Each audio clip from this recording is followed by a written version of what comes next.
So, hi everybody, thanks for tuning in. This is Joe Santana, and I want to give you a preview of what we're going to be talking about in our next Chief Diversity Officer Board meeting. And I've got with me today our speaker for that meeting, Neddy Perez. So, Neddy, thanks for joining us. I appreciate it. This is I'm great. looking forward to this. So, really quickly, just a little bit about you before we start. Basically, you're the author of a white paper that you sent to me a while ago on how to drive corporate change through activism. And a little more about you is you are a global human capital leader in cultural and organizational change, diversity, and STEM talent. You've got a long career in D&I and a lot of really large blue chip, well-recognized companies, Ingersoll Rand, National Grid, KPMG, and you're currently a member of my board. So we're friends. I know you for a while and certainly appreciate a lot of the work that you do. So again, thanks for joining me today. So I got a couple of questions that I outlined that I wanted to ask you just to sort of get a sense of this topic that we're going to be talking about when we get together in our CDO board meeting. And my first question is, in the paper, you talk about how to drive corporate change through activism. Tell me a little bit about what you mean by corporate change. Well, corporate change being any major initiative that the organization is trying to launch, whether it be an HR initiative, whether it be community positioning of their brand, whether it be rolling out an inclusion and diversity program within the organization, or launching a new product or a new service. Fantastic. Okay, great. So let me, one of the things that I did a little bit of research on the word activism, only because I've used it, I've heard it, and words, as you know, they not only have sort of like a literal meaning, but they have a connotational meaning as well. And I ran across a couple of different things on this topic of activism. One was by a woman who basically did a study on why it was that certain organizations sometimes, or certain types of activists sometimes found difficulty in getting their message across. And her name is Nadia Bashir. And one of the things that she brought out was that in her studies in social psychology, she found that a lot of times people rejected the messages of activists because they have certain preconceived notions of what an activist is. And she described activists as being, she said that the thinking that people have, or the way that sometimes people describe them, is as eccentric, militant. This is really a good one here. Unhygienic, so I guess unwashed. I'm not sure. Interesting. Right. But what she was saying was that because of these preconceptions that some people have, because they have sort of that reaction to the thought of activism as meaning those things, that sometimes it gets in the way of the message. It gets in the way of the idea of what you were just talking about, which activism basically is just literally having some kind of campaign to drive some type of change, whatever that happened to be. But my question to you around this is, what do you think corporate social activists should do to drive their goals and avoid stepping on their own message, or avoid having that tag of activists create sort of like a negative cloud that makes it difficult for people to really hear the message? Well, I wanted to kind of maybe go back a little bit to your description, because you are right. There have been negative connotations that have been attached to activism, mostly because when you think about activism, you think about, the movement surrounding Vietnam, the individuals that might have gotten involved with PETA, tying themselves to trees or freeing animals and things like that. Right. And so in the context of how I'm using activism is really to focus on, and I forgot the other one was the take over Wall Street, which was in most recent times, right? But how I was using activism is that it's really about the passion and intensity you feel around a certain topic where you want to create change. And to some degree, if you think about the diversity initiatives inside corporations, employee resource groups are a contained form of activists. Yeah. Individuals that come together because they share a common passion for learning and wanting to create change in the organization to help increase and improve the corporate culture of the organization or remove some kind of cultural barrier. So how, in terms of the paper, what I was trying to get at is that if you have individuals that are actively involved in the organization or maybe involved in community causes externally, and you're not, as a leader, taking advantage of meeting with that group and sharing your company position, that you may lose control of what the intended message is. Yeah. And one of the things that you can do is by sharing what the problem is that you're trying to solve for, or by sharing the position of the company, be able to get ideas and bring in that same level of passion so that you can leverage it and build a stronger strategy. And how one of the companies that I worked with many years ago, Shell Oil, had a department focused on issues management, where they would track relevant topics and challenges that the company was facing politically, but also in the community and in the environment. And then they would share their findings with various employee groups within the organization and get them to be part of the conversation and dialogue, so that we could then build policies and processes to be really more attuned to what was happening in our communities and or help us move forward changes in legislation. Yeah, no, that's great.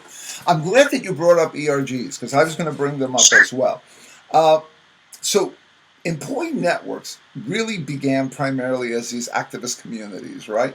And yes. and that was a primary part of what they did. It was somewhat contained, but it was a primary part of what they did. My personal sense, and maybe you have another take, but my personal sense is that some of these groups have become a little more sort of mainstream, as it were, and that they're not really pushing, in some cases, as much as they're trying to. They're trying to sort of polish up the company's image in some cases. There's nothing wrong with that, by the way. I don't think there's anything wrong with trying to polish up a company's image, make it more attractive for other people, and provide some good PR. But do you think that there's a need to balance that out with that activism role, and not to become totally just sort of an enhancer of what is, as opposed to a driving force that's trying to maybe move the organization toward areas that it may not be comfortable going, but that are necessary for the evolution of the organization? I completely agree, Joe. When employee resource groups were launched, they were really launched as an extension to the Office of Diversity to help raise awareness and enroll people in understanding about differences and create the conversation. One of the things that has been happening over the course of the last few years is we've seen the migration of employee resource groups go from awareness to really being involved in social activities, and then migrating away from that to really beginning to influence recruiting efforts or support community relations activities. I think the next phase of employee resource groups is really going to be more of being connected to the business landscape of the organization and to that professional development side of the organization by surfacing what are the challenges in the marketplace, by helping to connect the organization better with what's happening in the pulse of the community of doing business, or what is happening within their own organization. A great example of that is what happened when Donald Trump rolled out the travel ban, the initial travel ban. I remember I was just landing in San Francisco airport. I was going to go meet with a prospective client, and found myself engaged in a coaching conversation with that company about the fact that their employee resource groups were involved in the protest out at the airport in San Francisco, and they weren't sure how to respond to it. They didn't have a message ready. Yeah. But a large percentage of their employees were going to be affected because they were on H-1B visas. It was a technology company, and so they didn't quite have a message that they were ready to go to market. So one of the things that we talked about was, why not leverage your employee resource groups to provide you with advice and guidance about what they're concerned, what are the fears, what are the messages that need to be communicated. So leverage the groups so that they are your sounding board in crafting the message. A couple of weeks later, I found myself back in San Francisco, and one of the companies that was at this particular conference was Google. And it was so funny because I heard them share the same thing. They took a proactive measure, engaged their Hispanic employee resource group as well as their Pan-Asian employee resource group to help build and shape the policy and the strategy and their position within the organization to communicate to employees. So I think the way we leverage employee resource groups is in the process of shifting. Those companies that are much more proactive than are thinking about how can we better leverage the knowledge of our employees to help shape policies and processes are starting to do that already. Others, it might take them a little bit longer because we've also seen some major shifts in the diversity and inclusion space. Over just the last 4 years, the number of chief diversity officers that have gotten into roles are not as experienced or as comfortable with changes and policies with regards to HR. And so the employee resource groups, what I've found is in those organizations are the ones that tend to be either more socially active, more community-based, but not really helping to shape policy and process. Now, in organizations with more senior, experienced chief diversity officers or those that have been grounded in HR that feel comfortable with leveraging the ERGs, we're seeing that, yes, they're utilizing employee resource groups to shape policy and thinking about professional development and talent pipeline development. So just staying with that, right? What do you think those D&I leaders that are just coming in right now, what are some of the things that you think that they can do so that they can, acquire some of those skills some of the more experienced D&I leaders have in terms of driving that balance, right? Because it is a balance. It's not all activism and change, but it's not all let's just stay the way we are and look for ways to present what we are in the best possible light, right? It's a combination of both, right? So how do you think, what are some of the things that you think, without giving too much away of what you're going to talk about in a couple of weeks, right? But what are some of the thoughts that you have, like maybe one or two ideas of what these D&I leaders can do to get closer to that balancing act between the support piece, but at the same time having that activism or that drive towards some positive change? Sure. Well, personally, I believe it's critical as a chief diversity officer to connect within your organization, either with the folks that are part of your government relations team or that are part of your legal team that maybe is working on tracking the trends and issues that the organization is facing, as well as being familiar with the company's overarching business strategy, not just the HR strategy, not just the diversity strategy, but really looking at the company's business strategy and being attuned to what are the hot spots, what are the challenges politically, the challenges that are corporations are facing from a business perspective in those hot spots or areas where you're going to be expanding to do business. And then the other side of that, I think, is really understanding what has been the role of the employee resource groups, what are they about, what are the things that they're struggling with in the moment, so that you can help guide them and provide recommendations on where the organization is going and bring them with you as part of your overarching strategy. Oftentimes what I see is that you might have a program coordinator overseeing employee resource groups who may be a bit more junior and may not be able to coach or provide the guidance around strategy. But rather are really good at maintaining the day-to-day activities and providing support or resources to the ERGs, but may not have that lens of where is the organization growing as a whole. And so that's where the Chief Diversity Officer really has to come in and provide guidance on that overarching strategy.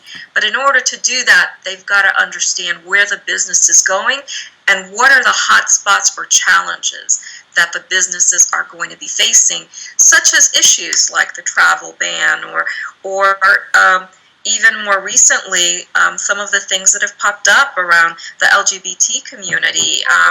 And even if you're doing business, for instance, in places like Mexico or Europe, what are the political elements of the landscape that may be, resulting in legislative changes that are going to affect the organization and its diversity agenda. Great points. I mean, it sounds like it boils down to a combination of really, getting to know your business combined with also a listening tour and getting to know who these different ERGs are, what the hot buttons are right now with them, and then combining the knowledge of those two to come up with some ideas to create sort of that balance that we talked about earlier. And to feed back into the overarching diversity and inclusion strategy. Yeah. Because for the employee resource groups, one thing, I talk to a lot of groups, and one of the things I keep hearing is, we're doing all of this work, but we're not sure if we're really moving the needle.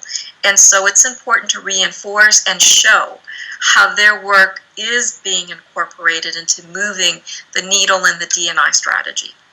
Great. Thank you for that, Neddy. I really appreciate your time in sharing your perspectives, and I'm looking forward to your presentation.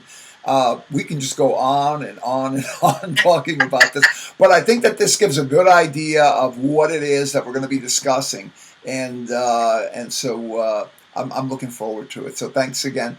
So anybody who's out there who's listening who is not a member of the I4CP CDO board, if you want to know if you qualify to come in as a guest, just reach out to me personally, or if you have somebody who's an I4CP representative that just contact them, let them know that you're interested, and they'll set up a 30-minute phone call between themselves, you, and myself, and we can see if you qualify, and if you do, we'd be happy to have you there. So for now, thanks again, Neddy, and thanks for tuning in. Goodbye. Thank you, Chuck.